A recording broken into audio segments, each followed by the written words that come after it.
Hello everybody and welcome to This Nintendo Life, episode 307. My name is NBZ, and I think that's the first time in like 5 episodes I've got the title correct, so we're on a good start. It's hard, here. right? It's hard. It's difficult to like write in a document, okay, and like keep track of things. We're all so busy out here, we're just doing lots of stuff, and it's difficult, so just be thankful that I remembered. All right, it's never going to happen again, never in the history of the show. Just keep me on track. I'm all good. I'm ready to go. I am joined, of course, by Bally. Hello, Bally. How's it going? Hi, Zed. I'm doing well. We've succeeded in teaching Bally Junior seasons. He's very into his seasons. Oh, wow. Okay. And, he is pumped that it's currently autumn, and he is pumped about his favorite season being winter, and it's coming around the corner. Did we already mention this on the podcast, or am I I don't think we did. No, we have not. We've not discussed this. But yeah, he knows that like Christmas is in winter, and that's actually quite close, and it's really exciting. And then after Christmas and winter, spring and summer, and he's actually really excited about the whole process. And it's quite heartwarming to see, Yeah, that's very cool. Yeah, just realizing I'm a big fan of seasons. I like seasons. Seasons are good. Yeah, of course, I'm a big winter fan as well. I was born in the dark in the winter in December, so it's always where I have felt at home.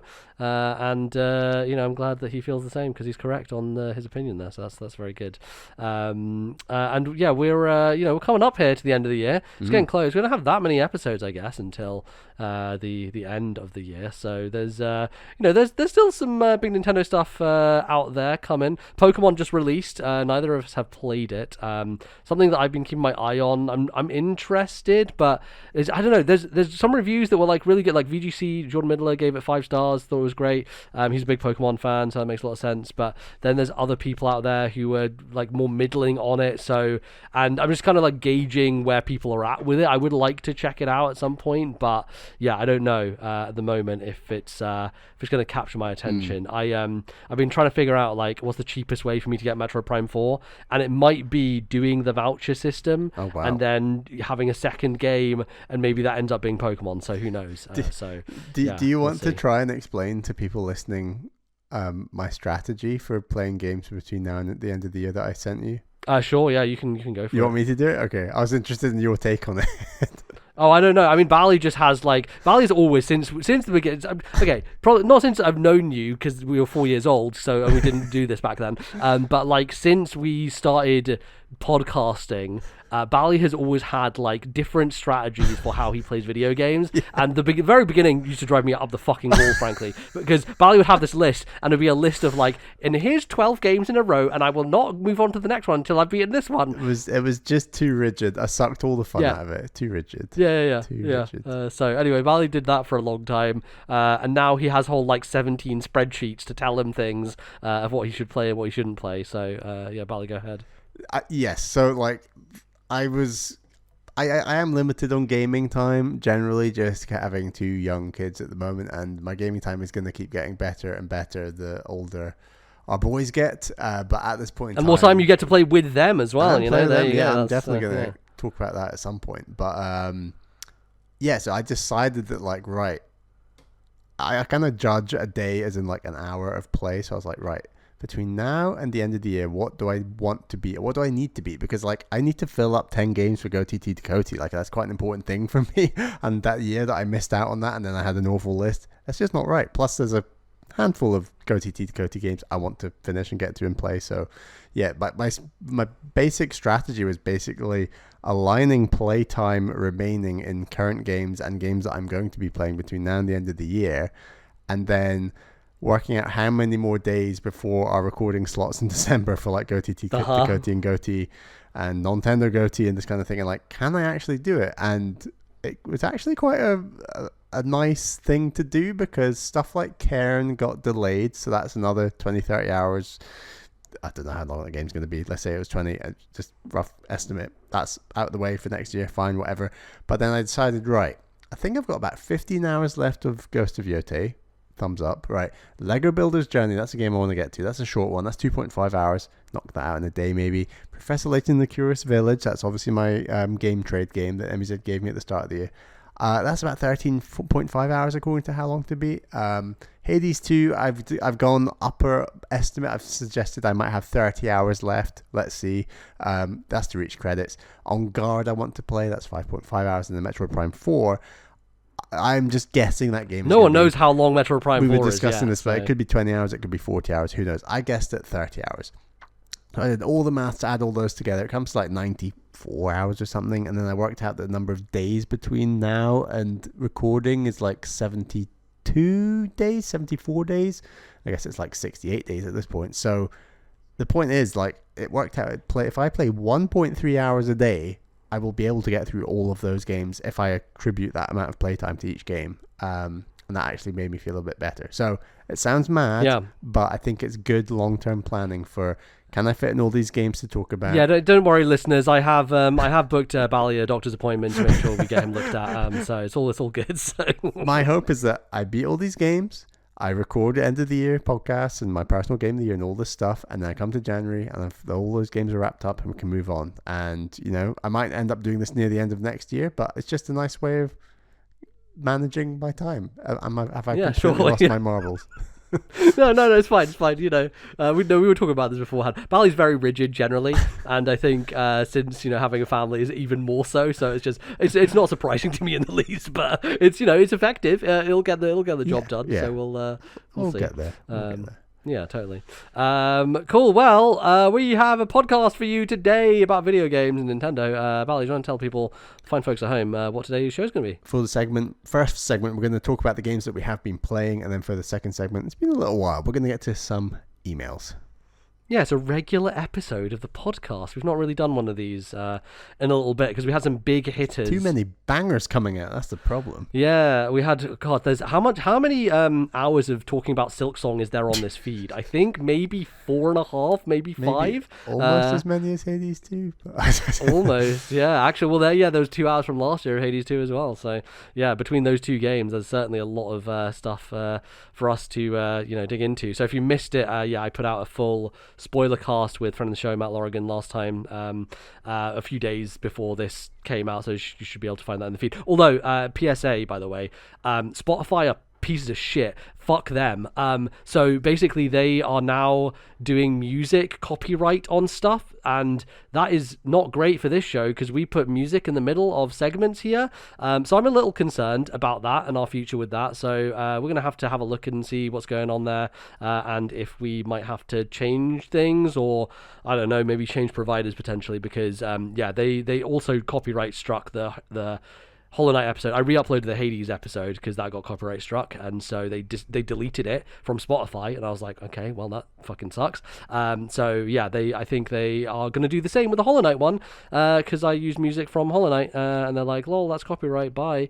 That sucks, so I might have to re-upload that, and then I don't know, I'll have to figure it out. But just a PSA, if you saw your episode disappear from Spotify for some reason, that's why, and that's why I had to re-upload it. Drama going on there. Sounds like Spotify are doing some bad things as well generally. I was listening to Tim Getty's on Kind of Funny talking about how they were having podcast issues, and Spotify are doing some annoying stuff as well. I don't know. It's not a great place to be on, if I'm honest. But that's our podcast back end was Anchor. Anchor was purchased by Spotify, so it's not like we had a choice in this. It just kind of happened. So I'll look into some potential solutions. But just in the meantime, if an episode disappears off your feed for some reason, it's because Spotify suck ass and they are deleting things that have copyright stuff in them. So yeah, that's about it. But anyway, hello. Yes, we're here to talk about video games and what we've been playing.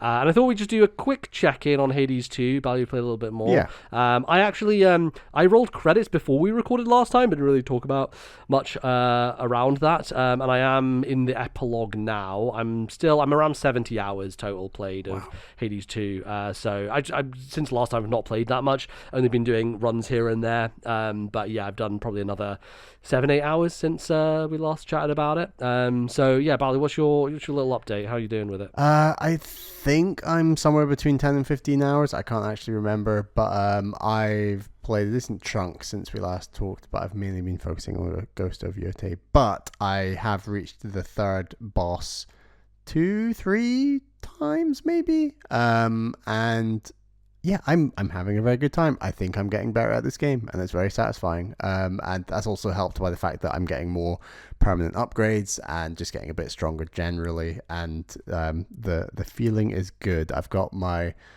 boons that I like. I'm trying not to do casts that both suck in and push out at the same time as doing damage. I'm trying to like, link them a bit more seamlessly and having some good results from that. What was I going to say? I think that I am still benefiting a lot more when I go for more ranged stuff. For example, the Umbral Flames. I've been having this issue where they are just so good because you can move while you're attacking, but it's on certain bosses that you cannot move very fast while attacking. So it's this, for most weapons, it's about, right, let's sprint or dash to a safe spot, do loads of damage, win. Whereas with the Umbral Flames, it's less about, because you're so tempted to move around slowly while you're attacking, just hammering out damage. It's less, if I feel like I'm not as good at getting into a space that is safe before using the Umbral Flames and then taking a lot of damage, because I just get a bit arrogant. I'm like, I can just go in the space, and then so it's that balance of like, should I be just being a lot more cautious with them and dashing into space and then doing the thing? I generally treat them as like staying more in, not moving as much while using them, more staying in place and then dashing away when I need to move out the way, basically. So treating them more as a, okay, this is where I'm gonna... Even on kill rooms, because I just feel like they're so OP on kill rooms where you can just move around slowly, moving into space and do loads of damage at the same time. I think, it depends on my damage output and how much I'm doing, but I will kind of like treat them almost like, not a shotgun, but like I'll hold it down for a bit and then I'll dodge out the way to get out of danger and then reposition, put my cast down again, and then start going at them, like I'm very much, I mean, the cast is very crucial in this game, and you should, especially because I don't know if you have the Tarot, the Arcana card yet, that increases damage you do to enemies who are standing in your cast. By like 20%? Yeah, you can keep it. I think you can get it higher when you upgrade it as well. Yeah. I think it maxes out at 30% or something, but 30% extra damage is huge. And so basically every point in any run, I'm always using my cast because it's additional 30% damage on every enemy for anything, right? So it's always beneficial. Like every time I'm fighting bosses, I'm placing the cast down on them. The thing with bosses is they can't be stopped by the cast because, that'd be a little bit OP if you're able to slow them down and freeze bosses in that, and they have to be able to move around and make your life hell. So they don't allow you to do that. But having a boss in there and then pulling off your move more powerfully is always going to be beneficial. So yeah, I think that's how I use it. That's a good thing to know when you've not even upgraded your cast. Like if even a vanilla cast will do 30% extra damage if you have that. Yeah. Tarot card. Exactly. It doesn't matter if you have any upgrade at all. Even with the basic cast, you still do 30% more damage with that tarot card activated, which it's one of those tarot cards you should just basically always have activated so that you never miss out on it, basically. So I mean, I've continued to enjoy it a great deal. There's been a lot of discourse about the ending of Hades 2 and people not liking it very much, and I definitely see where people are coming from. Like the main credits ending. Yeah, the the one where you roll credits and you see all the stuff and all that sort of stuff. It's interesting. I think it is rushed in a way. I think it doesn't come out of nowhere. I think it does make sense contextually with what happens. But I think the justification afterwards is the thing where I'm like, well, this is a bit silly and weird. So yeah, I do think it is rather disappointing in terms of I don't think it pays off on what the game builds to and what it sets up. And it goes in a direction, I understand why, but I also don't think it is that satisfying, unfortunately, which is a shame, because I think that there's very high expectation from these guys, their writing, generally speaking, Supergiant are top tier when it comes to character dialogue and all that sort of stuff, and I think that's still the case. Like, I think throughout everything, character writing is always great. I just think the story decisions they make and the plot and where it goes is something that I think loads of people are not a big fan of. I thought it was okay because I was kind of like, okay, I kind of like there has to be some justification here for, like, here's the thing, right? It's a roguelike, and at the end of the day, you need a reason to keep fighting everyone again and again, right? So there has to be justification for that. And I think there could have been better justifications for it than what they came up with, basically. So yeah, it's good. I am continuing to play, and I want to keep going to unlock the epilogue stuff, but I'd be lying if I said that I didn't knock a bit of the wind out of my sails of it. So yeah, it's not, I'm not like obsessively playing Hades 2 right now, but the thing is, it's an everlasting gobstopper, and I do want to eventually get all the stuff and do all the things on the list and unlock all the incantations and everything, and max out the relationships with everyone. Like, there is so much stuff still to do in Hades 2, and a lot of it is going to be very good and filled with really interesting character dialogue and moments and things like that. So yeah, still continuing to play it and enjoy it, and having some very fun runs with some really, really broken builds that are I really feel like the buildcraft in this game is so much stronger than the first in terms of being able to lean in a certain direction, right? Like, when you want to have a specific focus on a specific weapon move, like having the hammers get in line so that you can get two things that kind of line up perfectly together, and then having all the boons that just kind of like stack again and again. There's some very, very fun stuff you can end up building, and yeah, it's pretty endless in that sense. So yeah, I've enjoyed it a lot, continuing to chip away. But yeah, I'm very interested to see what you think. Bal, you still haven't gotten to the thing that we talked about last time. Yeah. So there's a ton more of Hades 2 for you to go. How many hours do you think it'll take me to see credits? It's a great question. If I'm on 10-15 or so at the moment. 45 maybe. 45. Yeah, probably. Okay. That's my guess anyway. But we'll see how you go. But yeah, Hades 2 we'll continue to talk about. I'm sure we'll talk about it at the end of the year, of course. I have been playing something else. So I picked up a brand new game that came out. This is a game called Undusted. I think it has a subtitle, Letters from the Past, I want to say. It's the subtitle, Undusted. This is out on PC and Switch. It's like a cleaning game. And so, like, this is a subgenre, I'd say, that obviously was popularized by Power Wash Simulator when that came out.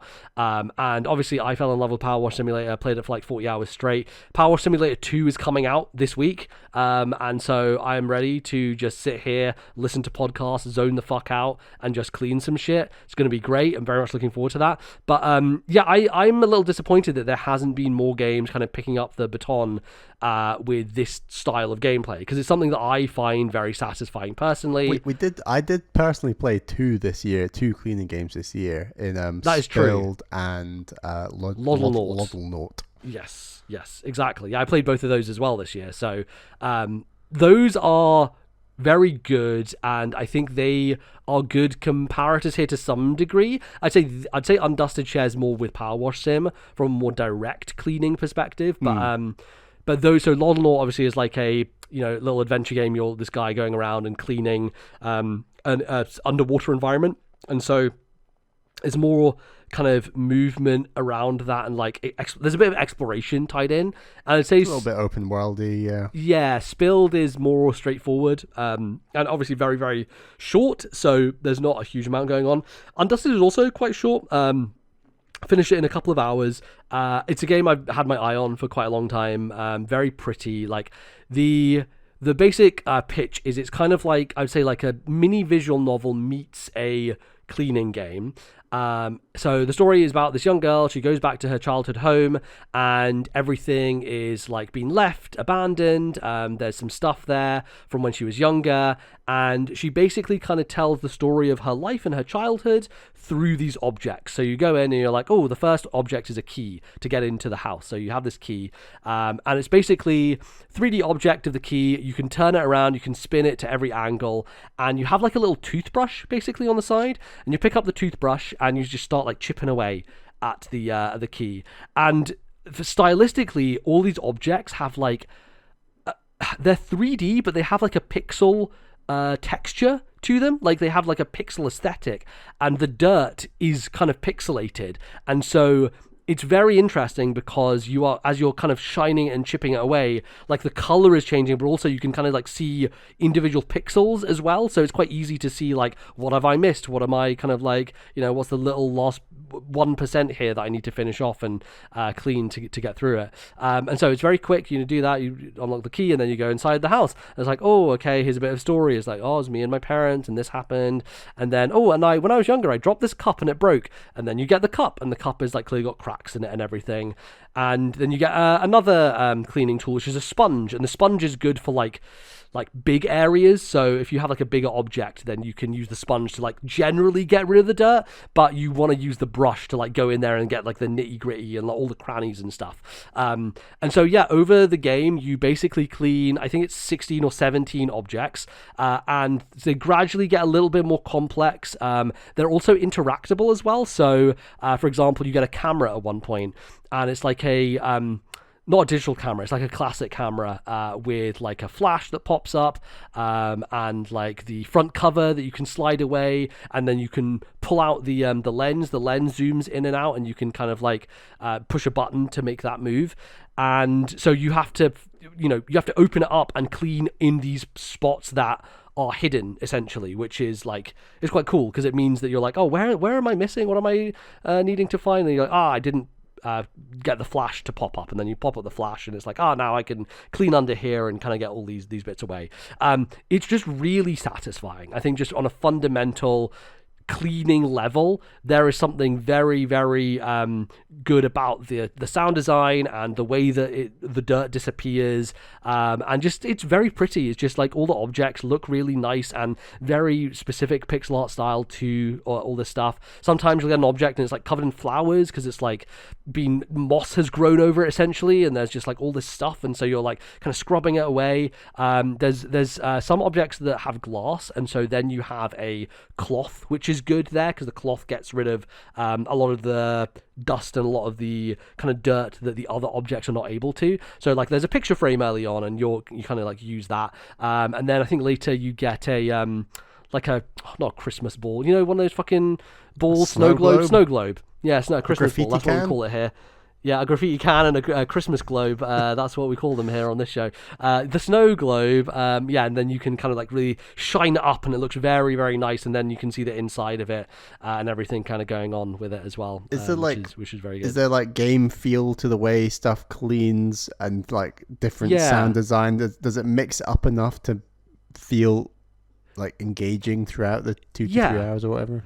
Well, I think so. I think it's just very relaxing, right? Like, and I think that's the thing with these games is it's that kind of subgenre that it doesn't actually matter if it changes that much, because there is a therapy in just the act of turning something from dirty to clean, right? It's all about the cleaning, less so about the story again. Like, this is more to do with that. Okay. I think so. And I think like the story is fine, but I think it tries to be emotional, and I think like to some degree it can succeed. I don't think the writing is particularly great. It's clearly written from someone who doesn't speak English natively. I don't think they really touched it up from an English perspective as well. So there's definitely a little bit of clunkiness in there, and so I think it is expressively trying to be emotional and trying to get you to cry, and Ironheart as I am, none of that affected me, but I think you need to have something that is quite strongly resonant in that way for it to affect me, and I can see it working for a lot of people. That's not why I wanted to play this game. I'm just here to clean. I'm just here to clean, guys. That's what I want to do.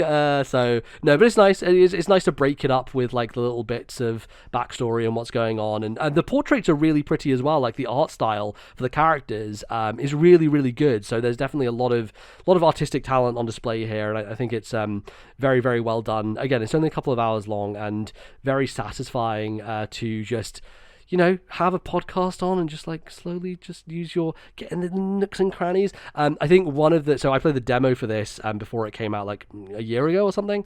And one of the frustrations with the demo was there was no ability to like, okay, so there's a percentage meter in these games, and you would always get to 99%, and you're like, great, well, I can't see with my eyes where the last 1% is. It's probably underneath a thing that I can't see. And there was no way to do that. There was no way to see.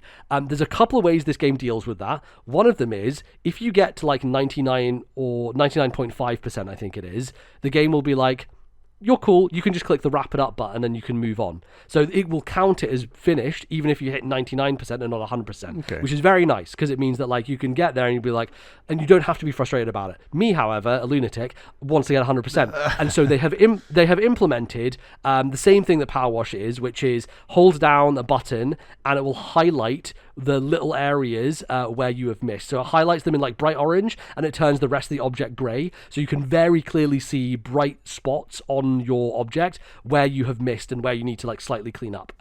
So that's great, and it meant that yes, I was a lunatic and I got 100% on every single object in the game. So yes, and that took like 3 hours or something, so it's not too bad. Yeah, exactly. No, and like 16 objects, like I say, they're not. I kind of expected them to like get bigger and more complex, and eventually I'm spending a lot longer on like the end ones than I was at the beginning. And you do like I think there's like a typewriter at the end that's quite big. There's like a dial-up phone that is quite big as well.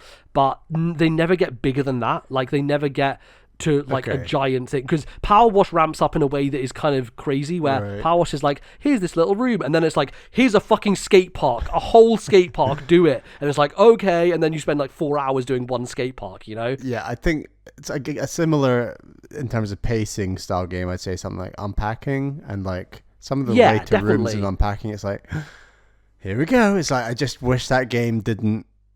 Yes, I like the story. Yes, I like unpacking things, but I'm not here for this mechanic to just ramp up into this thing that is taking. It just gets a bit too bloated. Yeah, right. Exactly. Yeah. So, and I think that's the thing that this game does right, is it never does that. It knows when it needs to end, and it does. And you know, you get like relatively complex things to clean, but none of them are crazy. And by the end, you're very satisfied with it. And I finished it, and there was like, oh, by the way, there's a secret extra one. I was like, yep, I'll do that as well. I'm here to clean. I'll just keep doing it. So I did that. I did the secret bonus item, and yeah, really, really enjoyed it. I think, you know, it's a great one evening game. Sit down, just chill, relax. You don't even have to put anything on in the background. You can just like the soundtrack is very relaxing as well. So you just focus on the cleaning and just getting rid of all the bits of dirt. And yeah, good for the brain. Very good for the brain. I think. How did you discover this game? It's interesting because this is a game I was thinking about signing, and then it was. Yeah. Okay. In fact, it was. Yeah. So it's always one of those interesting things where like it came across my plate through work a couple of years ago, I want to say, and it's. Yeah, I mean, signing games is a very interesting process. There's loads of reasons why and why you don't do them and stuff like that. But it was, I think, just for what we were looking to do, it was just a bit of a smaller scope thing, basically, at the time. So, yeah, that's why we didn't do it. But that's why I very much enjoyed it. And I was like, as soon as this comes out, whatever happens, I'll pick it up. They signed with Toge Productions, so I think a really good publisher. They did A Space for the Unbound. They've done quite a few like narrative-y games. I really like what they do. They mainly focus on Asian developers, and this is from an Asian developer as well. So good fit for them. Worked out nicely, and yeah, I really, really enjoyed it. So I'm glad that finally got out there. They got it made, and I got to play it because. Yeah, I don't know. This is becoming one of my favorite subgenres in the market. Like, I want more of them, more cleaning games, please. They are just very satisfying for me. We're in this space right now where I feel like there's lots of brain rotty games, by which I mean like Clover Pit, Ball Pit, like fucking Mega Bonk. Like, we're in this era of like just turn your brain off. I think all these games are very well designed, but there is something inherently just like lizardy about them. Like you just don't need to think. But says the guy who published Balatro. Okay, look, come the fuck on, dude. Balatro is one of the most what do you call it? What's the word I'm looking for? You need to use your brain for Balatro because it is a strategic. You are right. You are right. I know people lump it in. What about Recoin? Yeah, okay, you've got me there, dead to rights. But Balatro is a game is a very cerebral. That's the word I'm looking for. It is a much more cerebral game than your Vampire Survivors or your Ball Pits or anything like that. Right? These games are just turn off your brain, and they're really good, and I totally get it. But I am finding myself in this place because I played Megabonk. I bought it and refunded it actually. Like I played it for an hour and a half, and that's the 3D Vampire Survivors, right? Correct. Yes. Yeah. I was like, I've got to see why are people into this, and like I played it. I was like, okay, I kind of get. It's not really for me right now, but yeah, like I do think we're in this place as a society where people just need something to just turn their brains off to completely. That is why these games are doing so tremendously well. And I feel like the cleaning subgenre is my version of that, is what I'm trying to say. Yeah. Where like most people are leaning into that direction. I'm like, give me 700 hours of Power Wash, I'll go do that instead, you know, like the more relaxing side of it, but still achieving a similar purpose, I think, which is, God, there's so much noise everywhere all the time, and I just need to shut it all out and just like clean a fucking wall, you know? Like, so yeah, it's very, very good. But anyway, Recoin coming out 2026. Everyone buy it. It's really good. Bali, you've been playing another video game, or at least you did it a little while ago. Yeah. This one's been kind of you kept it in your back pocket for a little while. Yeah, I've played Gunbrella. So this is another Devolver published game. Came out, was it 2 years ago now at this point? I can't even remember. Might have been last year, yeah.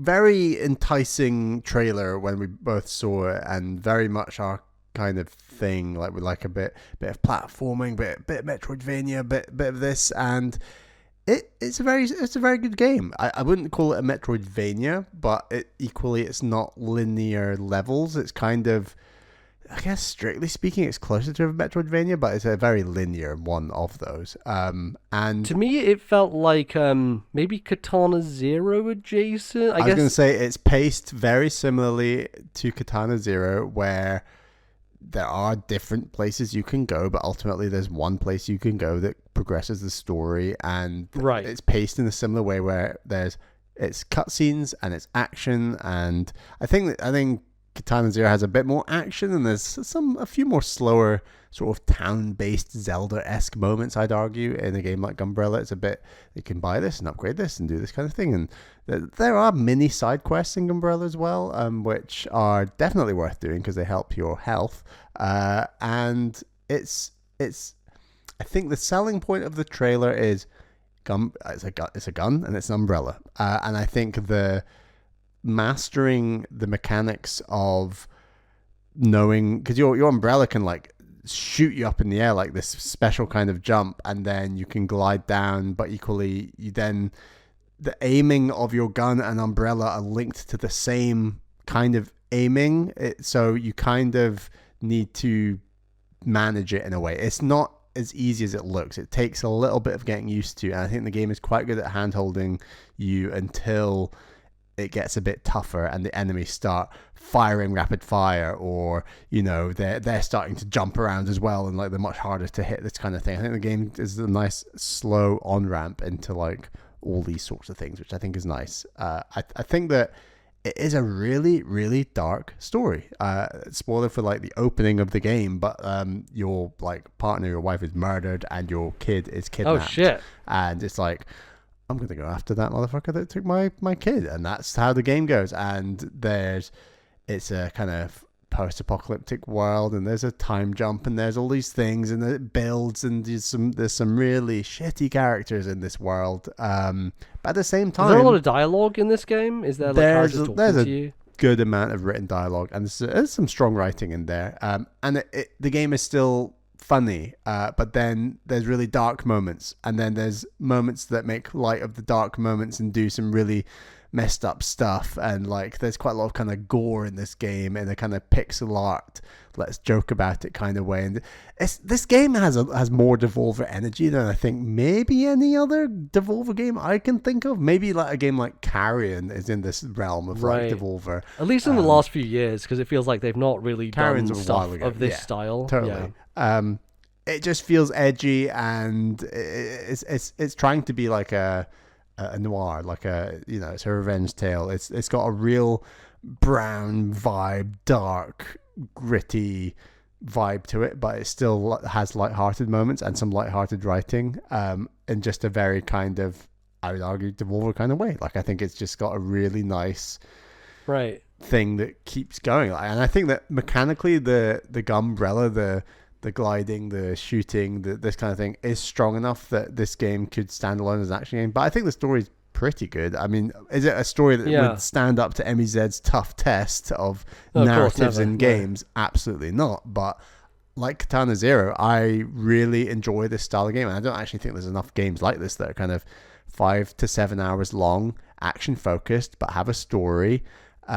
And I really, really like games like this, and I'm glad I got to it. Like, I think it's got some really neat bosses, and yeah, it just works. There's stuff like, I don't think like the upgrade system on like the guns and mechanics are that interesting. Like, you have your vanilla gun that is has unlimited ammo, but then there are bonus types of ammo you can get, like a flamethrower or a machine gun or like a sticky bomb gun kind of thing, and like all of those special guns are given to you in limited forms of ammo. It's not like a big unlock, it's just limited forms of ammo. So it's like, all right, well, I guess I'll save this flamethrower for that boss, and yeah, you can pretty much annihilate a boss if you play your cards right on those kind of bonus ammo rounds. And yeah, it's not, I think it could be smoother. I think a game like Katana Zero is much smoother. Both its action is very impressive, and I'd argue the Katana Zero story is good too. I was going to say, I played the demo for this when that came out a while back. Yeah. And I think one of my things with it was it felt like the checkpointing was not particularly great. Is that something that kind of carries over to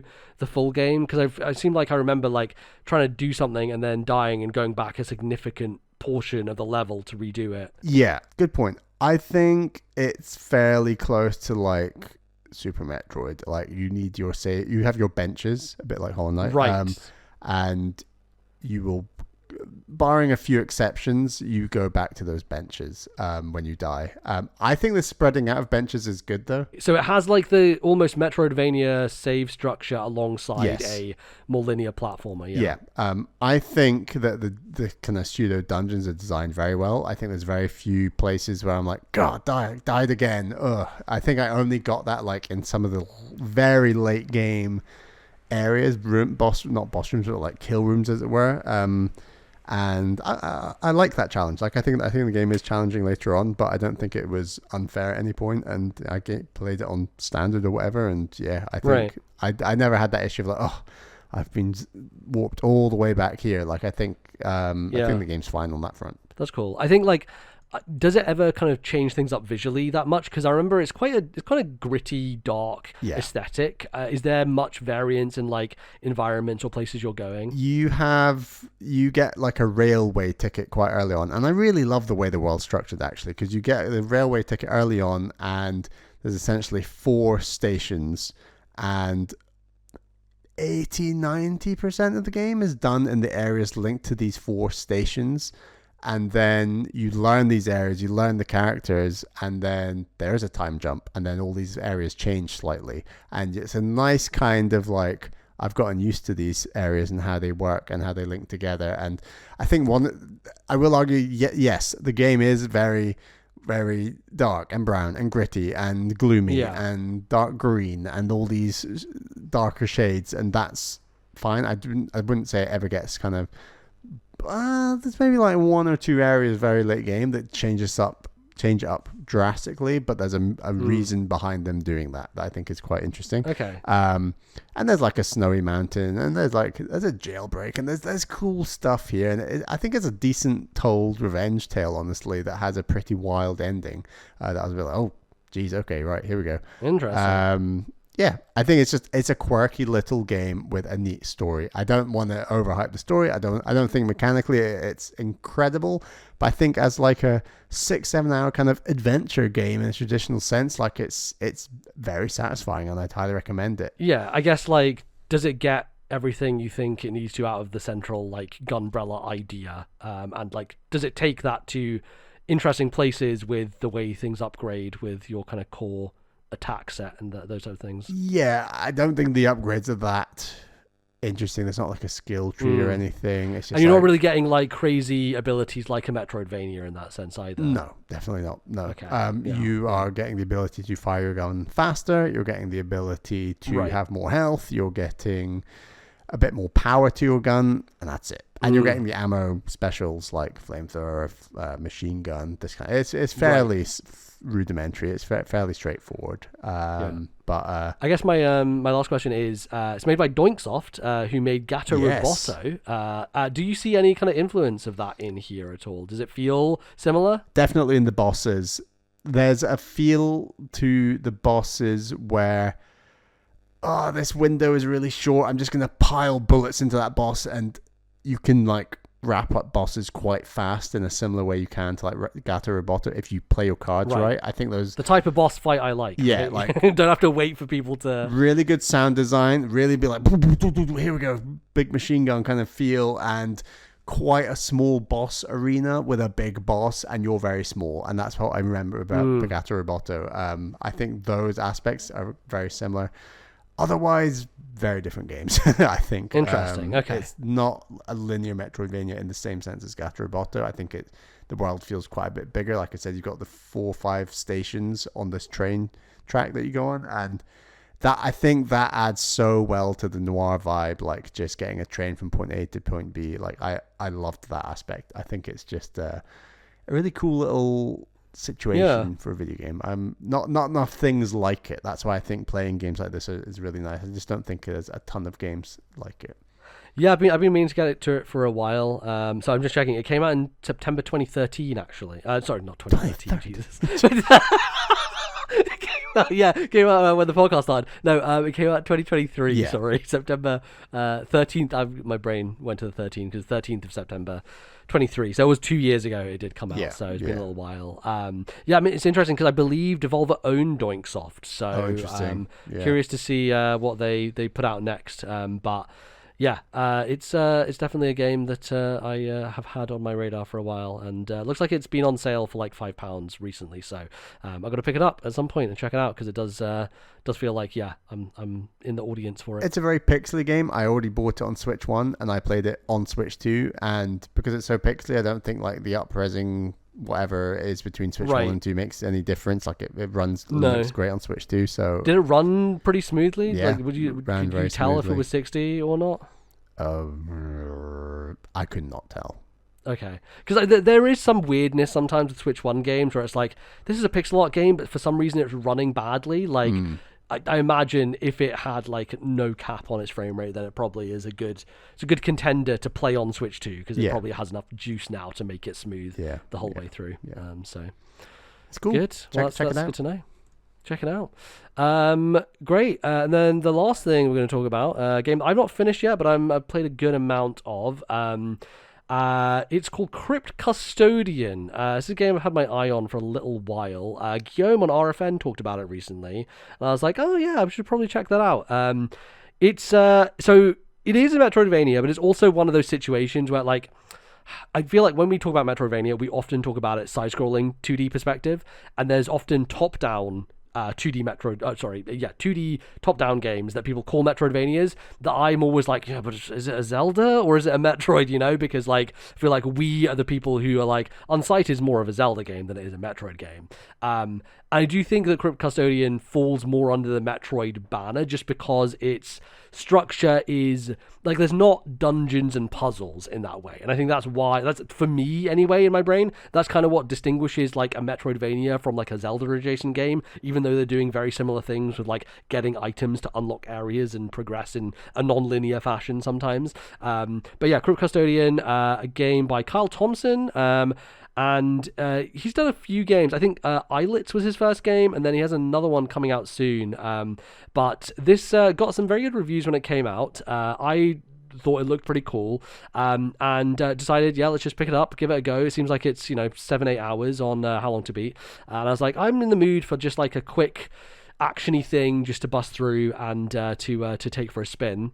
And that's exactly what this is. I think Crypt Custodian is it's the definition of like an NBZ game, which is like, okay, there's a story, but you can skip it, who cares? And also like the character is so snappy. Like okay, we got Movie Boy, we got all these boys. I feel like Snappy Boy should be another one. It's just like an immediacy. It's just like as soon as you start... Snappy in terms of movement, not snappy in terms of like attitude. I think no, not in terms of attitude. I think like it's just snappy in everything that it does, from like the speed of the attacks to your dash cooldown, and just a lot of very satisfying things. So I guess the basic premise is you're a cat.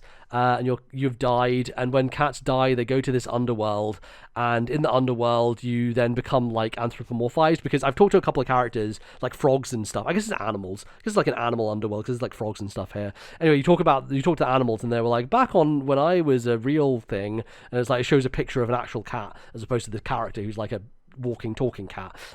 So I guess it's like the underworld for animals, I get, for pets maybe. And so you've died, you've gone down there, and you're like, right, how do I get through? And you get to the gates of heaven, and they're like, okay, actually, let's see, have you been good? Oh, no, actually, it looks like you were rude to this person when you came down and you broke all my signs. So now I'm going to send you into eternal damnation. And so instead of going into the door for heaven, now you have to go, and your job is now to clean up the world. So you get given a broom, and it's like, right, clean up hell, I guess, or wherever you are, the afterlife. Yeah, I mean, it doesn't look like that. There's no like flaming pits of anything. It's just different environments, I guess, and lots of people living around there. There's lots of kind of ghostly characters, because obviously they've died and they're here. But you've been given the task of basically being the janitor. Essentially, you're the janitor. You're the Crypt Custodian, and you are cleaning things up. So your broom is a very quick attack. You can clean up the environment by hitting these like kind of dust areas, and they turn into like these little kind of balls that like suck into you very satisfyingly. So it just feels very good to like smack them and then collect them. It's like a boop, boop, boop, boop, boop kind of like thing, very good sound design on it. And you're attacking enemies as you go through, you're kind of exploring. I think the game does a very good job with kind of top-down platforming, where your character underneath their feet has this circle, and the circle is like kind of like a dotted circle basically. And whenever you jump, that circle is very clear underneath, and it's the color red when you're over a thing and you're not going to land on it, and it's white when you're over a platform and you are going to land on it. So you always know where you are in space and where you're going to land, because I do find sometimes with games like this, when they attempt to do platforming from this perspective, it's quite difficult, because you're like, okay, but where am I in relation to what's underneath my feet, and how do I land? And a lot of times games try to use shadows to do that, and I think it's like a good way of trying to mitigate the problem, but it's always a little bit iffy when you're like relying on a shadow. So just being like, hey, we're a fucking video game about it, and being like, here's just a fucking circle under your feet, this is where you're going to land, is great. Like, it makes it very immediate and very easy to understand exactly what you're doing and where you're going. And yeah, it's very breezy. Like, I've run through and I've played like 3 or 4 hours, and I feel like I'm halfway through the game or so. Nice. And yeah, it's interesting because you get upgrades, and like, so you can get these upgrade points, and those upgrade points are used to like basically like a badge system. So you have, like Paper Mario or whatever, you like have a certain number of badge points, and you can attach things that will be helpful. So at the beginning, I got like a spinning kind of like spike thing around me. So it's like 3 spikes that spin around me, and they recharge, so that when I'm attacking an enemy, if one of them rotates into an enemy, it does extra damage, and then they kind of recharge over time. So that's like something that I've attached to myself as an ability. You have like a special ability you can use, and you can attach different ones of those, and you get ability points by exploring the world and finding them. But you can also take on these curses. So you come up to a statue and it'll be like, you are cursed to have 1 health now, but you have to kill 15 enemies, and if you do that without dying, then you'll get another upgrade point. So if you want to get more upgrade points to kind of fill into it, you then take on these curses and kind of do these like mini quests in order to do that. I have found the upgrades to not be that helpful. There's definitely one in particular that I have used constantly, which is basically more health. This game is interesting in that it doesn't give you the ability to heal, and it doesn't really increase your health ever. So in some senses, it feels like a bit of a flatter difficulty curve, because if you do that, it's harder to ramp up the challenge. Obviously, you can do it, but there's only a certain extent to which you can do it before it gets frustrating. And so, yeah, it's curious, because like I'll be going around the world for a while, and there's no soul style kind of like you die and you lose everything thing either. So it's just like, okay, I died and I just go back to my checkpoint, and it's pretty quick to get back to where you are, and you can also just instantly warp around the world wherever you want to. Like, it feels very smooth in a lot of ways, but I find it very curious that it's like, okay, we're just not going to have a healing system, so you just have literally no way to heal. And maybe there is somewhere, but I've not found it. And it seems like the game is designed around that. And you basically, you take 4 hits and you die. And so it's like, okay, well, it seems like that would be quite dangerous, but actually the enemies are very good at like indicating where they're going to attack and what they're going to do. You'll usually get like an indicator of like, here's a red line from an enemy. This means in 2 seconds it's going to shoot this thing. And so what they do is they pair a lot of interesting enemy combinations together, and you're like, okay, well, it's a lot of dodging, a lot of moving, but you always kind of know what's going to come at you, so you're always able to manage it quite nicely. So yeah, it's interesting because it is challenging, but also pretty breezy at the same time. It's weird in that way. So yeah, the one upgrade I have is like extra health, so now I have 5 hits instead of 4, which is pretty helpful, I will say, generally speaking, when fighting some of these bosses. But the boss patterns are good. They're very fun to learn and engage with, and eventually you're kind of like breezing through them. There's oftentimes you'll kind of get to a section and it'll be like, right, fight like 12 enemies, and we're going to like spawn them in like waves of enemies, basically, and things like that. There's sometimes treasure chests that have certain conditions, so it's like, kill all these enemies, but don't jump or something, or things like that. Like, it'll have a certain thing that it wants you to do. And yeah, I don't know. There's nothing. I would say there's nothing remarkable about it from a level design or world perspective. It's just very smooth and it works for the most part. There's not a lot of puzzle solving. Is this another MBZ 7? I think so. It's one of those. Yeah, it's one of those games that's like, yeah, it's good, but like I will inhale it because it's just a very easy. It goes down so easy, you know, and it's one of those goes down so easy that maybe I'll forget in a few years, but like I am very much, my brain is always being tickled when I'm playing it, you know. It's like there's a question we have in emails later that I'll get into this on, but like I always need a game where I'm moving and jumping and hitting things, right? Like it's just a primal video game thing for me, and so I get antsy when I haven't played like a Metroidvania or something with fast movement or something with like very snappy like responsive controls. For me, DK Bonanza's great for that, absolutely. Like it's, and I just feel like I pride like quick responsiveness in action games a lot. I think that's why I've struggled to get into games like, so Metroidvanias that a lot of people love that I'm finding a hard time with is Ender Lilies. I bought that and I started it and I only got a couple hours in. I've not really gone further. Blasphemous 1 as well. And I think it's because they come from the more Souls school of design, which is slower, more methodical, and therefore less responsive sometimes. And so I really find it hard to play those games just because they don't, like, I played After Image last year, 2 years ago, a game that like I've probably forgotten half of at this point, but like in the moment I loved playing it because After Image was immediately snappy and responsive, and like Blasphemous, obviously far more from an artistic narrative, like just design standpoint, far superior to After Image. Do I like After Image more than Blasphemous? Fucking bet I do, because it's snappy and it's responsive, and I think that's what it comes down to for me with Crypt Custodian is like, yeah, it's like, it's one of those, but like I think it's really, really nice and just fun and good and looks nice, and it's got some nice theming around it as well, right, with the whole like janitor thing, and you can warp to these little holes and you know, the like water wells basically around the world, and yeah, it has like kind of openness to it. At the moment I'm on a quest to find a bunch of film reels that are like scattered about the place, and I'm not really worried that I have to like go all over the world because it's so easy to get around and so quick to get around, and you're constantly opening shortcuts and all that sort of stuff. So the level design is really well considered. I would just say from like a world perspective and like a visual aesthetic perspective, like none of the areas like stand out to me. They're just kind of color palette swaps in some ways. They do have interesting mechanics. Like there's one, it does a little bit of the Mario Galaxy thing, where it's like when you dash, the platform will swap from visible to invisible type of thing. So there is a little bit of fun mechanical stuff going on there for sure. But yeah, I mean, I really enjoy it. I think it's great. I think it's one of those like pick it up in a sale, have a good time with it, good handheld, like yeah, a great time. So Crypt Custodian gets my seal of approval, and yeah, just feels good. I like it a lot. So yeah, definitely check it out at some point. It came out this year, but no, I think it came out a few years ago. I think I'm actually not sure. We can do everyone's favorite man on a podcast. Google's a thing to find out. Crypt Custodian came out in the year of our Lord.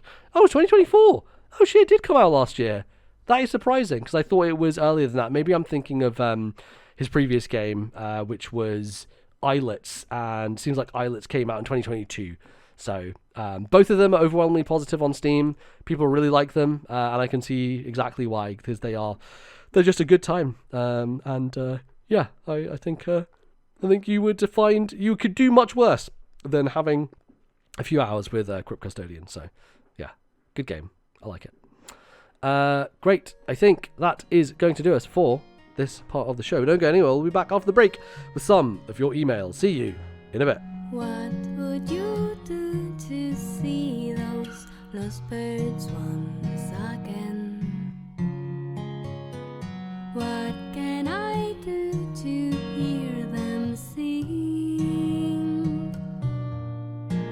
Would you walk through meadows wide, or search through lonely streams, if there's any chance to see them once again? Looking above, your eyes dance with a dawning sky, gleaming with hope. They were clear as crystal. Was it me who dusted everything right in my dream? You're singing to the moon and stars, even lighting up my room behind you. Hello everyone and welcome back to the second part of today's show. It is that time again. I say again, but it's been quite a while since we did emails, and because it has been such a long time since we did emails, I probably need to shout out that email address once again. If you would like to send an email into the show, please email ThisNintendoLife@gmail.com. That is ThisNintendoLife@gmail.com. We also have a channel on our Discord server. It's called Emails. You can post all your comments, your questions over there. It's a fun community to join. Would highly recommend. Go check it out. Our first email this time is from Ryan. Says, "Hi, MZ and Bally. You talked about games that you'd like to see on the Switch successor. In particular, you mentioned..." I should say this is Yes. from August of last year, so we didn't even know what there was called Switch 2 back then. Yes. Yeah. In particular, you mentioned how Star Fox has had trouble getting new ideas, and New Blood might help give fresh ideas to that franchise. If you could take a series that you feel has gotten stale and changed up its gameplay to give it a new lease of life, what games would you choose and how would you change it? I've thought this before, but for Star Fox, I think the perfect way to shake it up would be to apply the gameplay of Starlink Battle for Atlas to it. The Nintendo version already included Star Fox and the R-Wing as a playable character, and I felt it fit incredibly well. The gameplay was repetitive, but the overall structure of the gameplay is great. You could have an open world, open solar system, sandbox with structured objectives on each planet. Space battles could work more or less as they do in Starlink already. Curious to hear your thoughts. Cheers, Ryan. Beautiful. I never played Starlink. I would like to check it out at some point, like super cheap, but I don't think they ever put it on anywhere aside from... Well, actually, I guess they did put it on... I feel like the marketing was always associated with Nintendo, but it did go to other places. But all the weird amiibo stuff is kind of like non-existent anymore. So I don't know if there's ways to like, if you need that to play it or what. But I don't think it was even amiibo. It was its own thing. Exactly. It was toys to life stuff, but was. I think also you could use the Star Fox amiibo in the Switch version, I think, to get some like the ship from the games basically to make that work. I definitely think Star Fox is a good contender here. I think it's interesting to talk about like series that have gotten stale, because Star Fox is in a way a series that has always been the same, and so is stale the word for it? I don't know. I think stale is interesting because I associate that with like, this is a franchise they're putting out frequently and is always the same, versus Star Fox that they put out very infrequently but is still always the same, which is more safety than stale, I would say, in its case. But it's definitely one that I think could use a bit more of a different identity, right, to give it a bit more of a wider appeal. I do think Star Fox, generally speaking, is one of Nintendo's best bets from like a IP play perspective of, hey, let's try and do some wider media around Star Fox in the universe, because I think there's a fun aspect to like the crew and the characters that you could build into a Nintendo Pictures thing that they end up doing, right? Like we did a little bonus bits on the weird fucking baby video that ended up being Pikmin, but one of the things that we speculated on that was, oh, is this from the new studio Nintendo bought who do animation stuff? And it turned out that was the case. This little animated short was just like, hey, here's the first thing they've done just for Nintendo as a little animated like mini movie, I guess. So I wonder if like them working on some sort of Star Fox thing could help get the IP out there more, but that's less about the game and more about like the branding of the franchise. Yeah, Bally, do you, I guess first of all, do you have any thoughts of where Star Fox could go in a direction? Do you think this is a good one? And then yeah, any other Nintendo IP that you think are stale and could use a shake-up? Yeah, I do think that Star Fox could do the whole No Man's Sky kind of thing, like let's expand these planets, let's do some proper space travel, but that would take a hell of a lot more lore than I think Star Fox already has. I think that lore should and could be written. It's just whether Nintendo trusts the Star Fox IP to be the correct IP for that style of game, or would they want to like create a new character for this new launch of thing? Because people associate Star Fox so much with like these linear arcadey style levels that you play over and over again, and even when they've rolled the dice and done a game like Star Fox Zero, you're still like replaying the same levels again and again and doing these kind of things. And yes, there's kind of open zone areas and things that they've experimented with, and I personally seem to be, I think it's just me and Guillaume who really enjoy that's it. Star the Fox entire Zero. audience. And that's one of the very few games that never got ported to the Switch from the Wii U era. So yeah, I think Star Fox does need to shake up. Anything open world that can link planets, I think is a thumbs up from me.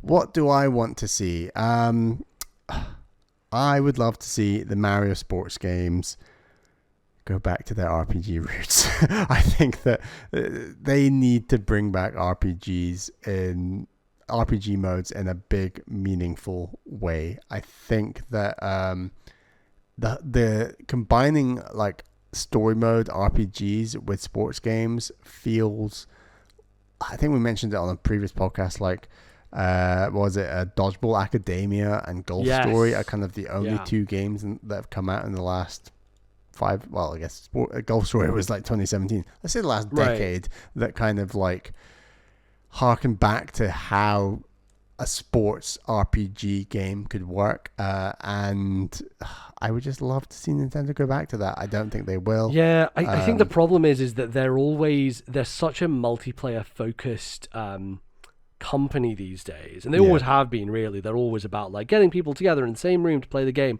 and so they always have to forefront those games with the family around the TV kind of like arcadey multiplayer experience of them.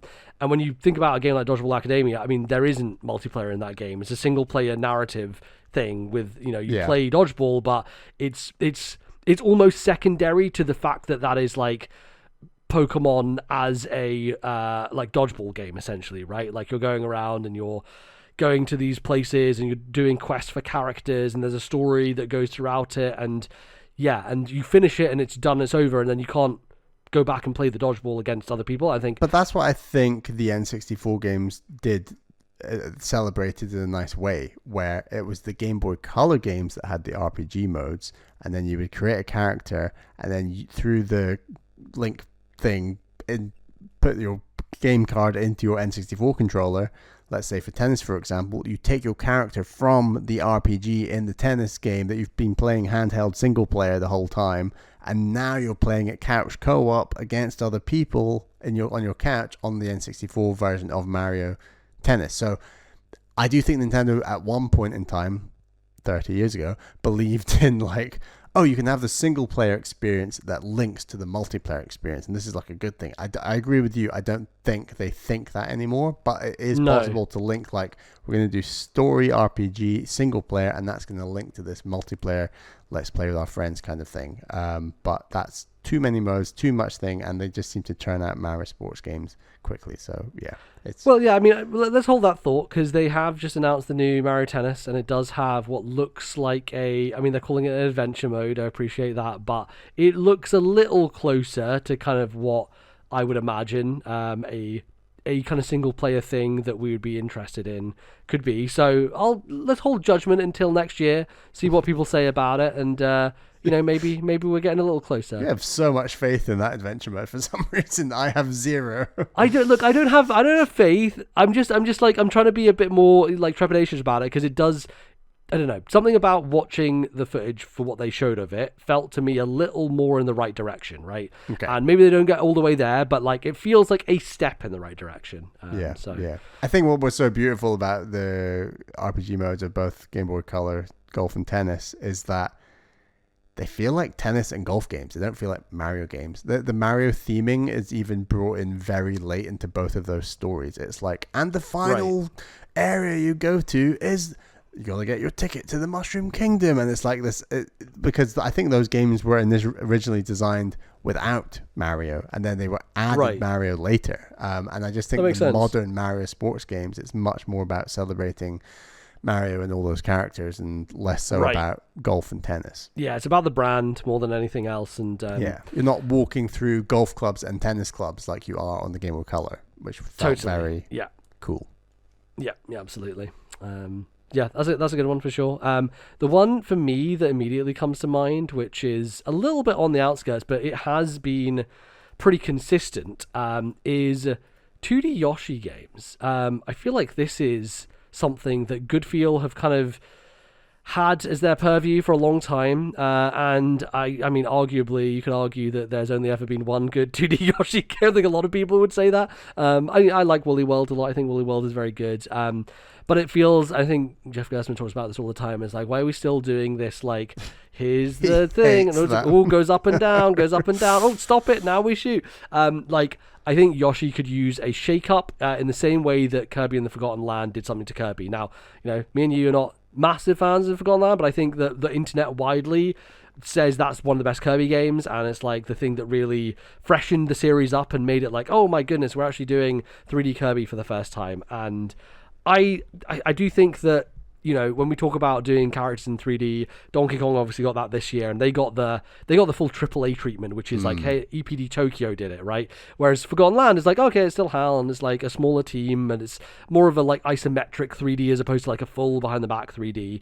And I really think that like Yoshi and his tool set and his abilities, you could do some very cool stuff in a 3D Yoshi game that maybe has the same budget as a Forgotten Land, his tongue to me has always been like grappling hook adjacent, and I feel like you could do like Penny's Big Breakaway uses a yo-yo, right, to do a lot of that stuff with like grappling around and swinging. And I just think like a 3D Yoshi game where you use his tongue to navigate environments and like do fun stuff with that, I think there's a really cool idea in there that could be mined, which is Yoshi is a fun character. He's got a lot of, history, and there's lots of stuff you could do with the worlds and drawing on past, Yoshi's Island stuff. And then you can like mechanically make it interesting by giving him this tongue ability, and maybe the tongue is like different, like maybe he eats different fruit, and then you have a candy tongue, and the candy tongue is like hard and it does a spike and it kills enemies, or now it's like the tongue made of jelly, and that one is like bouncy and you bounce on that tongue. Like there's fun ways you can take that mechanic and run with it and still keep it core to the idea of what Yoshi is and what he does. And then, you don't have to worry about fucking people riding him all the time. He's just on his own. He's running around, right? Doesn't have to have people on him all the time, okay? He's not just a dog. He's a dinosaur. Do you think more widely, because I was going to suggest Yoshi deserves a 3D platformer. I think Wario deserves another one after the sort of non-event that was Wario World.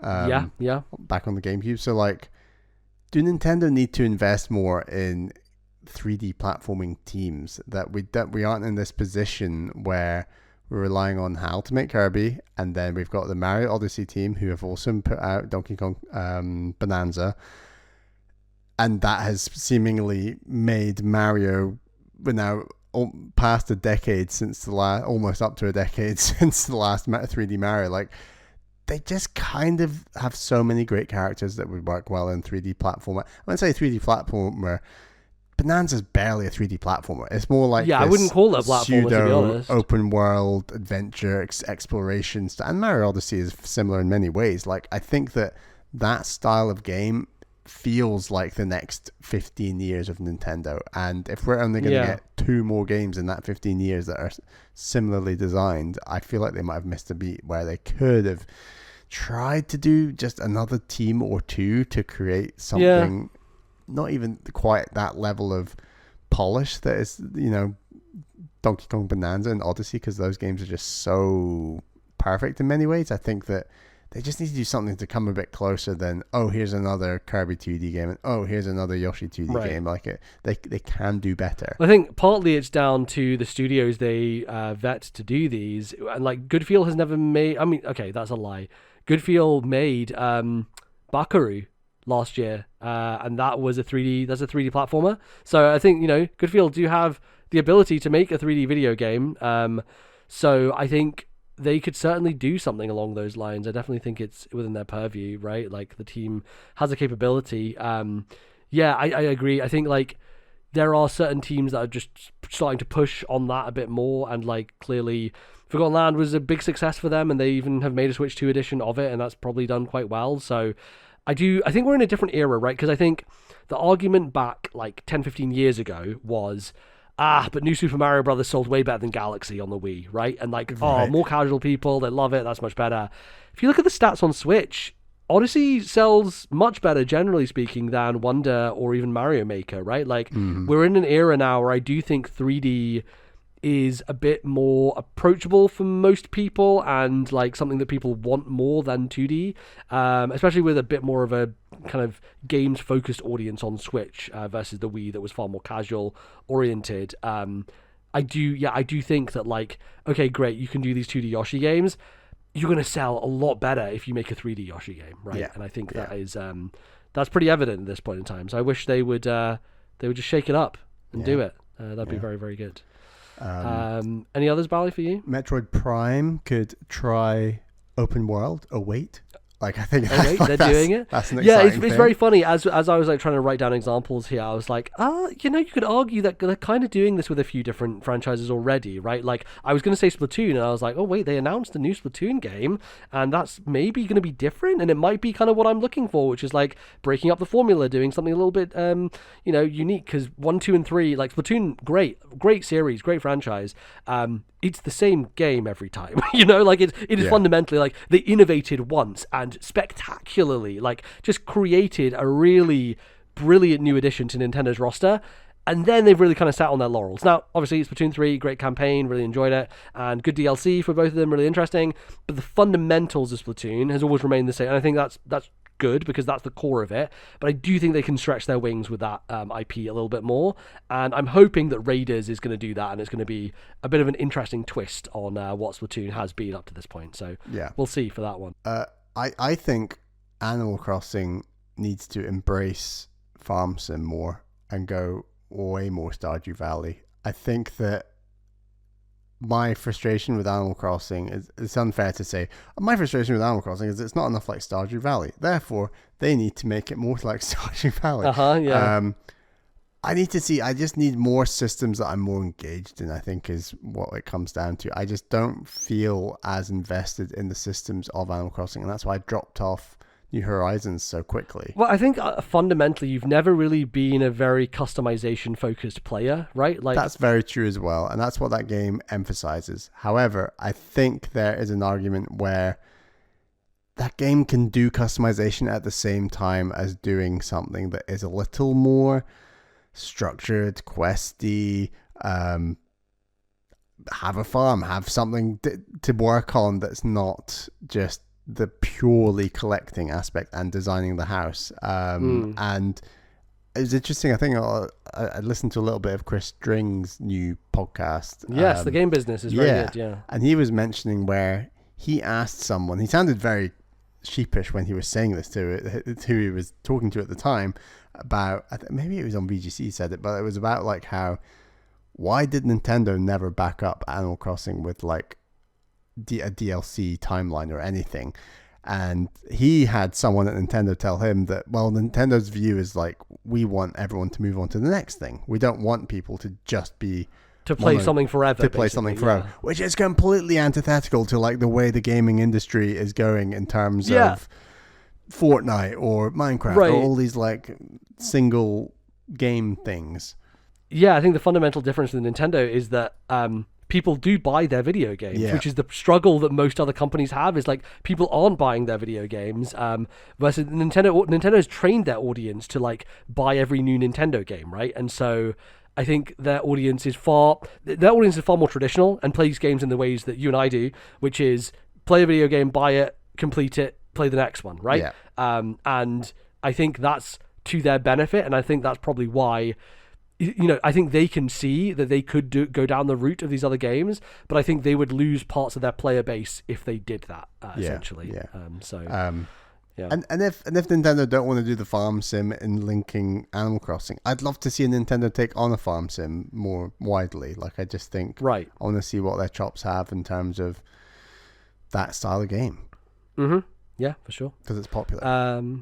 One non-Nintendo IP. Now, I wouldn't call this stale because the series is in fact known for wildly switching up things every new entry. But I feel like it's gone in a direction that people are not necessarily happy with, and that's mainline Final Fantasy, which is they're now very action-focused and doing something quite different from the roots of what that series is. And I do wonder if like the success of something like Expedition 33 has made Square do a double take and be like, maybe we should go back to turn-based in some way and do something that's a bit more traditional in that sense. And so, yeah, I'd be very interested to see if that game series returns to its roots a bit more in the next entry.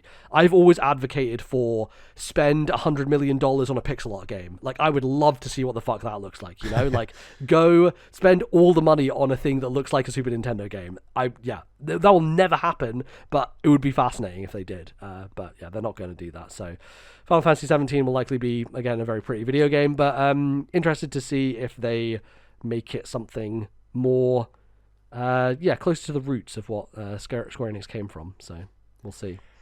I would like to see a new take on linear 3D Zelda. And the phrase linear Zelda, I don't think anyone would argue like Ocarina of Time is actually that linear, but in comparison to a game like Breath of the Wild, of course it's linear. Like, I think that's the shortcut term I think would be appropriate. And it's just kind of like, with the sense of what has Nintendo learned since Skyward Sword that they could apply to a more linear style of Zelda that they might have learned from Breath of the Wild and Tears of the Kingdom, that they could apply to something more linear. How does that shape the way that they want to handle dungeons? How does that shape the way that the world constructs itself? You know, like, I think that there's so many ways in which the Zelda games have evolved and changed, where I want to see what the lessons they've learnt could do if they were applied to something more traditional. And that's not just an Ocarina of Time remake. I think that might be a separate thing. But like, where does Zelda go next that's not open world? What happens in a 3D space? You could argue Echoes of Wisdom is like slightly adjacent to that. Like, it's not quite what you're talking about, but it is taking lessons from the 3D games and putting them in a 2D setting, I guess, to some degree. Like, that game is not linear strictly, but I'd argue those things, as much as they are there and there's lots of them, that I would argue they're kind of fairly subtle things. They're not kind of like big, bold core mechanics, or they're kind of like general structure. And like, the world map of that game could still be like a Link's Awakening remake, but they've just applied certain things that make the structure feel more akin to a Tears of the Kingdom, Breath of the Wild, in a good way. I think Echoes of Wisdom has learned some great lessons. But yeah, what could they do in a 3D space? Yeah. No, I think that would be very interesting to see. But yeah, I think there's some good options potentially. But yeah, thanks Ryan for the question. Our next email is from Dancer from Sweden. Says, "Hi there, Valley and MBZ. First, I would like to thank you for an amazing show every 2 weeks. You've made my weekly trips to the grocery store quite a bit more enjoyable the last 3 years, and I thank you deeply for that. My question for you guys is this. A new totalitarian regime takes over in your country. Oh, good. Good. This sounds a bit realistic. You somehow piss them It's off. not like this is happening right now. You Oh, boy. somehow piss them off, and you'll get sentenced to one of the harshest punishments. 30 years alone on an isolated island. I feel like that was the harshest punishment from like the Victorian era, or like Yeah. Now that sounds quite good to me. That Actually, I sounds think good, that's quite nice. The judges showed some mercy over your pitiful soul, though, and you bring one, but only one video game from any Nintendo console up to date to play for the first 10 years of your penalty. You also have a TV and an actual console and electricity. After that, when 10 years have passed, for the next 10 years, they let you have a total of 3 games. You'll get to pick 2 more games alongside your first pick. And after 20 years have passed, for the remaining 10 years, you get to expand to 5 games total. So you can pick an additional 2 games. Conditions to consider. You don't have the opportunity to play online. It has to be games that somewhere in time were playable on a Nintendo console. Which games would each of you choose in which phase and why?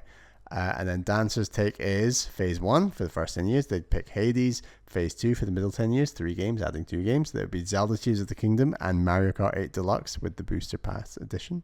And then phase 3 for the last 10 years and totaling 5 games, they'd add Zelda Breath of the Wild and Balatro. So, 30 years later, and now a free man, the real question now is this. What should I play now? Take care. Bye-bye, folks. Dancer. Well, brilliant. I like question this. had quite a lot of energy that I was really loving. That was good. That was a good one. Excellent. Yeah. So yeah, this is a tricky one. So this is one of those things of like, I was like, oh yeah, it's easy. I'll just play an MMO, and then I was like, fuck, that's online. Fuck, I can't do that. You know, like there's a restriction here that I think makes it more interesting, because then you really have to consider like, okay, how do I focus here? And you know, having those limitations is good, because I think there are some easy ways you could get around this. And I think they've considered all the ways to get around it. Like, no, here's the lines to take you through. Bally, let's start. Should we go back and forth? So let's start with the first 10 years. Right. Do you want to kick us off? Yeah, I would probably kick off with either a Breath of the Wild or Tears of the Kingdom. The fact that I've played less of Tears of the Kingdom, but it might still be my preferred Zelda, I'd probably go with that. And this whole like punishment that I'm going through is kind of one of my biggest issues right now. Is I really struggle to beat and invest a lot of time into a single game between childcare and the podcast. Like, I need to be playing different things, different times. So my emphasis is let's go long, let's go big. I actually have time to play these things. As sad as it is that I'm on this isolated island, at least I can play a long game or 5. So yeah, I'll start with Tears of the Kingdom. Interesting. So I really took this from the perspective of, it's 10 fucking years. That's a long time. So like any game that is completable, finishable, that like you have an ending to it and you can exhaust all the stuff in it, is harder to justify, just because it's 10 years, man. That's so long when you think about it. It's like, Jesus, that's the only game you get to play. And so that's why I kind of ruled out stuff like that. Games that are like, has a single thing that you go and do and finish. And so my first pick for the first 10 years, and there's another thing alongside this, we'll get to the second phase, but my first pick would be Slay the Spire. And the reason for that is that it is a game that is not only endless and repeatable, but every time you play it, there is going to be some variation, right? You're always going to have a unique, interesting thing happening because of the complexity, because of the depth, because of the amount of characters and difficulty levels and just level of mastery. There are people whose entire YouTube careers for the last 10 years, or not, okay, Slay the Spire came out in 2017 or whatever, 2019. Okay, 6 years, let's say. Still, it's been around for a long time. Actually, it was probably in early access before that, so it's been around for almost a decade. people have played Slay the Spire for almost a decade already as their only game. And so I think it is pretty easy to justify as a game to just learn, get deep into, and go crazy with. I think the one drawback of it is like it has a very strong modding community. There's like a very big like mod that came out recently called Downfall for Slay the Spire, but that is something that obviously on a Nintendo console you'd not have access to anyway. So even with the base amount of stuff in Slay the Spire, it's an endless gobstopper. It's a game that you could play forever and never get bored of, because there's always new things to learn and new stuff to synergize with, and yeah, it's always going to be different. That's a good shout.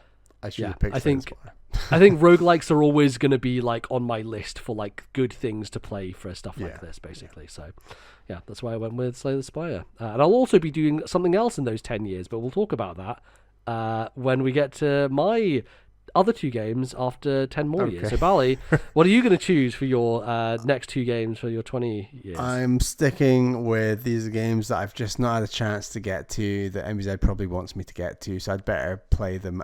Probably Persona 4 and Persona 5. Those are my next 2 games. Let's do it. Both of them? Yeah, let's do it. Oh my God. I'm diving wow. deep. Let's do it. Jesus. Okay. Yeah, that's good. I mean, similar thing of like... I've got rural Japan and I've got urban Japan. Right. I guess so. Persona is good in the sense that yes, you can finish it once, but there's a lot of stuff. Especially, you should probably do Persona 5 Royal, just because that's the one with the more stuff in it, the extra longer edition. I'll need that extra 12 hours or whatever. Yeah. Exactly. Yeah. No, it's more like 50, but yeah. Anyway, so it's a long fucking video game. I think the thing with it is like because the Persona Fusion system has like a lot of flexibility to it. Like there's a lot of like mechanical stuff you could go and mess with, and you could also like mess with difficulty stuff there as well, like make it more challenging over time. And there's also like in one playthrough, so most people on the internet, you don't have internet in this case, would go online and be like, okay, I'm going to look up a guide for how to get every social link. And you doing it on your own without that would not be able to play through and get every social link on a single playthrough. So minimum, you have to play these games at least twice each so that you can get the social links for everybody, so you can see it all, basically. So yeah, I would say that probably would last you at least 6 years, and then at that point, then you just go back to Zelda, I guess, to figure it out. Cool. Okay, so my next 2 games, going back to that idea of mastery and of like something that will take you a long time to learn. I played Monster Hunter Wilds this year and really enjoyed it, and I'm like, I wish I had 300 hours to invest into Monster Hunter to do it. And so I was like, why don't I do that? So I chose Monster Hunter Rise, which is the one on Switch that everybody really enjoyed, and it has an expansion to it, Iceborne, not Iceborne, Sunblaze, there's a sun thing, Sunrise, Sunbreak, that's the one. Sunbreak was the Rise expansion, I want to say. So there's that as well, so I can have the full collection, whatever, all that stuff. Monster Hunter Rise, one of those games where you can finish all of it, do everything, and then it's about, again, mastery. It's like, how good can you get? There are like so many fucking weapons in Monster Hunter. Being good at a weapon in Monster Hunter is like, that takes 300 hours. So that's like 300 hours per weapon, and there's like 15 weapons. So like, I'm never running out of stuff to do with Monster Hunter, right? So I think that's one of those of like, true mastery over systems and mechanics is like an endless gobstopper, basically, and that's what I'm looking for. So Monster Hunter Rise is a very good candidate. Looking forward to checking it out myself at some point, but yeah, in this exercise it would make a lot of sense.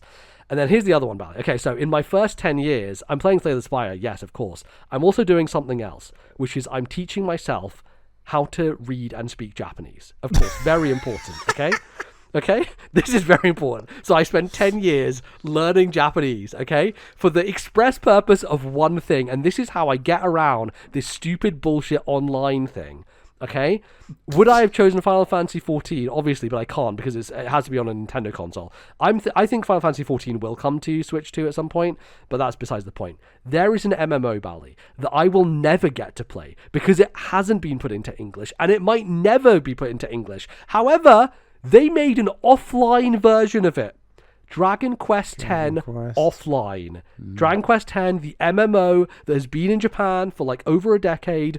All the stuff from that decade is in the offline version of Dragon Quest X, but it's in Japanese. So what I do, those first 10 years, I play Slay the Spire every day, and I learn fucking katakana every day. I fucking grind that shit. I become an expert. I know Japanese, so that when I get to the end of that 10 years, and I get my copy of Dragon Quest X offline, I can play it all. I can enjoy it. And that is my goal. So I'm using my time wisely. That is a nice little loophole you're giving yourself. I'm struggling how you're going to learn Japanese, but look, if I've got 10 time. years to do nothing else, what else am I going to do? You know, like I can Duolingo, whatever the fuck. I don't know. I'll have books. There's books there, right? I get to take other things. I guess, yeah. Yeah. I'll learn what Japanese. What if the island that we're trapped on is Japan? Did they ever think of that? That's great, perfect. Then I can actually I can't talk to anyone because we're isolated, so that's the shame. But anyway, I can learn it, and that is my loophole. So I did it. Haha! I beat you at your own game. I like your Dragon Quest, Monster Hunter idea. Also like Dragon Quest idea, and I think a game that you can play like different builds of and get better and better at, and a game that I have not managed to beat, but I would love to beat, and I have said I will beat, but I have not beaten yet, is Elden Ring. And do I want to play the jank Switch 2 version? I guess I kind of have to with these rules. Well, apparently that version is better now. People have said that it's running better. Because I think there are similarities between that and Monster Hunter in the sense of like, big bad enemies, very different builds. Do I want the big slow sword, or do I want the ranged magic? Do I want this? Do I want that? I can play that game. Like there's like 10 different classes to start the game with as well. All the different. I can play that game again and again, get stronger and stronger, get better and better. You've also got Shadow of the Erd Tree as a DLC that comes with DLC, it. Also, so. My skills are all there because I've already been playing open world games like Tears of the Kingdom for the last decade, so I'm ready to go. 2 decades by this point. 2 decades ago. There we go. So I wanted to do a bit of Elden Ring.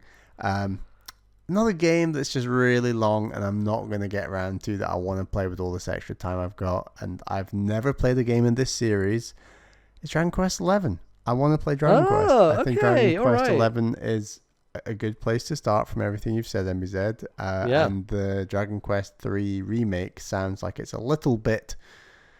they're kind of sticking to the retro kind of build a bit too closely, so I might go for one of the more modern ones with Dragon Quest 11. Well, the most modern one, right? That's the last one, right? Yes, currently. It is, yeah. And then final game, I don't. Those are your two, aren't they? Elden Ring and that's it. I have 1, I had 2, and then I had another 2. Okay, yeah, 5 exactly. Games. So you're all rounded out. I am sorted. Great. My final decade. I'm just really, by the way, 30 years. Like 30. It's only a little bit younger than our entire life on Earth. I'm just pointing that out. It's a very fucking long time. Okay, so my last ones. So there's one thing that I've been lacking on this list, which is something where my movie boy spirit can be charged. Which, of course, a little bit of that is in Monster Hunter Rise. Yes, I'm sure, but I need like something, and like I couldn't justify having a game like a Metroidvania that's very short in the first or second 10 years, because it's just there's not enough to wring out of it right by that point in time. But by 20 years, my hands are getting fucking itchy, and so I've got to give myself an Ori. I've got to give myself Ori and the Blind Forest. I think just because it's more movement focused and less combat-y, and I think for me, my position with this is, okay, I've got 10 years with this, let's learn to speedrun this game, right? Let's just get on the fucking speedrun grind. And but you want those vibes as well. I want some less vibes that I'm gonna have to endure for these 30 years, you know. And exactly. Ori's got some great, and the music, Ginza Tree, it's the vibes and the mechanics down.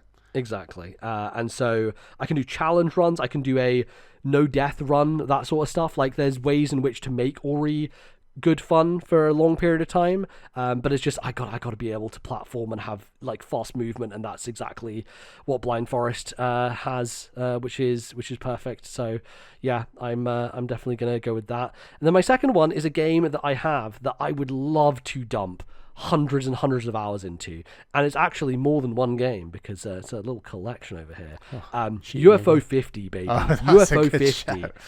Oh my god, I could cherry every game in UFO 50. There's so much stuff in there. There's so many replayable games as well. Like UFO 50 has an endless deck builder in it. You know, like there's so many games that you can keep coming back to, but then also just finishing all of them in the first place is something that I just don't have time to do right now, and I'd love to have endless amount of time, just dig into every game in UFO 50, just give everything to it, and just, yeah, really just sink in with that game. So yeah, I think those two would be my final two. Is like, okay, I have very strong baselines of like Endless Slay the Spire and Rise and immense amount of stuff in Dragon Quest X. Like that covers my first like 20 years really well, and then by year 30 you know, I have the rest of these other ones to chip away at and to give myself more variety, and then a little bit of flavor, a little bit of spice in there. So yeah, those are my games. So Bally, what do you want to go through your list of your 5?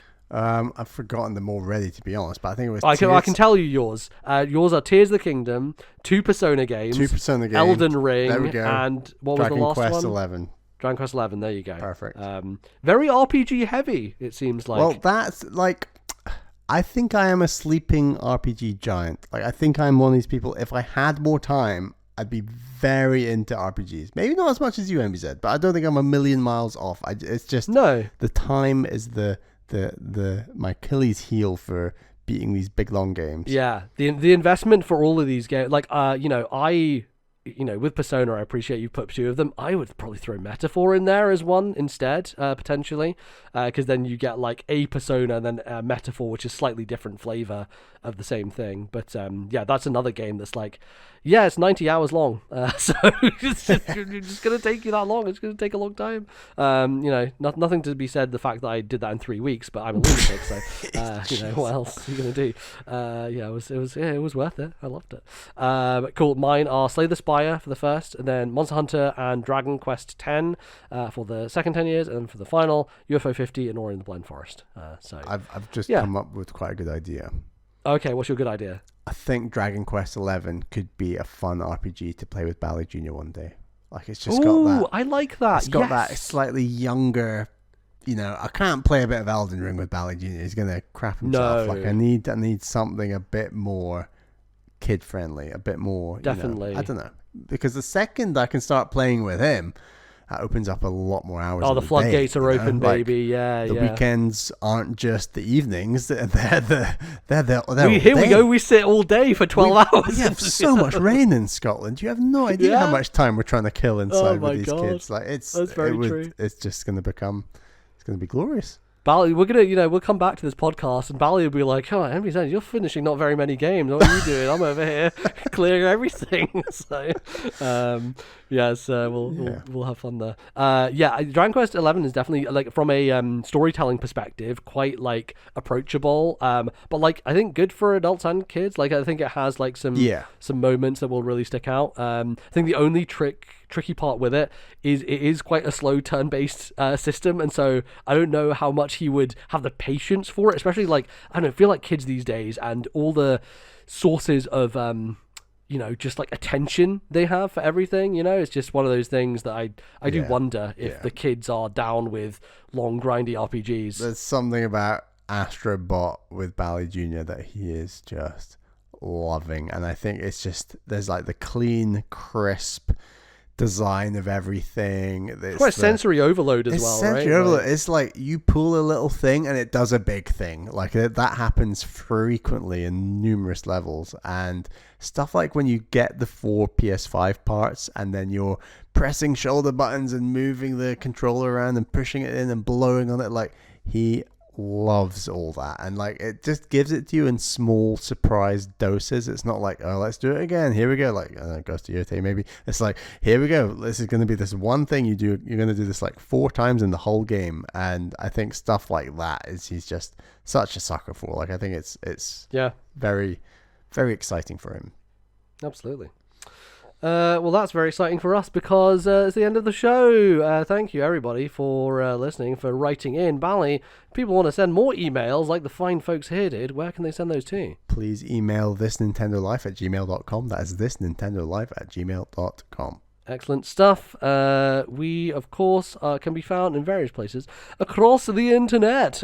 You can find me on Blue Sky at NBZ. Where can they find you, Bally? I'm at Ballyman91. That's BALLYMAN91. And of course, you can follow the not the Twitter. That's the dead place now. We never talk of it again. You can follow the account of the podcast, is what I meant to say, on Blue Sky as well, at TNL Podcast. So yeah, go do that, and we'll get updates on what's happening. You can obviously find the show in various places. We're downloadable. We're apparently on Spotify. These motherfuckers keep deleting our episodes, but we're there. Stitcher. You can download us on podcasting apps, wherever you are, so happen to be. So download us every couple of weeks when the show comes out. You can, of course, if you'd like more, support us on patreon.com/ThisNintendoLife, where you can get bonus episodes and fun things. Bally, we'd like to thank some of our supporters. Yes, thank you to our $10 tier plus patrons. They are Sullivan C, Zach S, Thomas, Matthew, Albert, Wicked Gamer UK Alan, Orange Thunder, Nintendo Man, Turtle, and Ali T. Thank you all for your $10 tier plus support, and thank you also to all of our other patrons. We really appreciate all the support you give the show. We've just put out a show all about Ghost of Yotei, and we moan a bit about the Xbox Game Pass price rise as well. You know. So I guess we moan a bit about Ghost of Yotei as well. Just we do. That's a bit. That's not two moaning. Old farts over here listening, getting a bit of paid content to listen to us moan about the world. Like, come on. What do you think Ali T's playing right now? What's he on?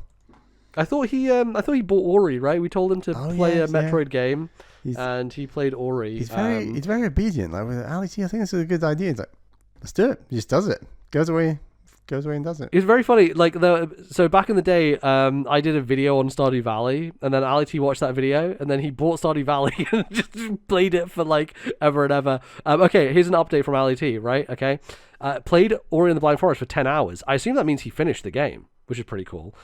He has now played 9 hours of guess what video game, Bally? Something on Switch 2. Yes. No, I mean Switch 1 game doesn't have an upgrade to it. But makes sense given the contextual time that we live in. Hades 2? Hades 1.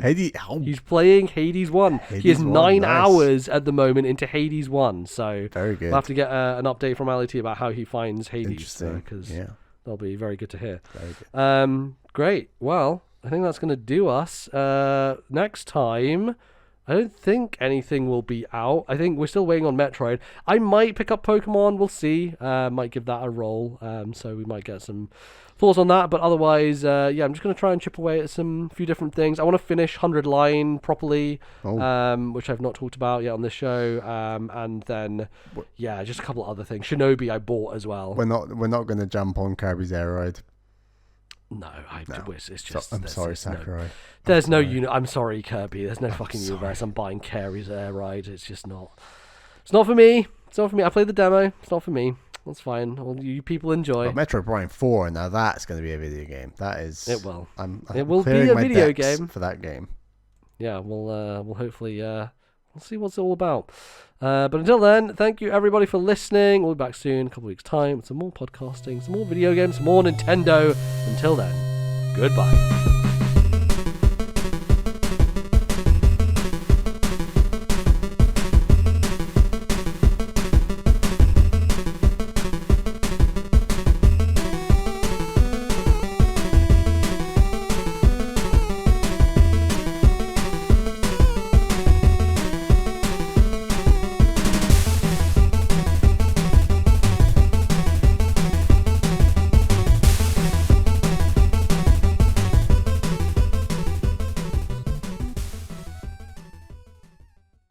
The musical interlude used on today's show was the ending theme from Undusted, Letters from the Past. Copyright Toge Productions 2025.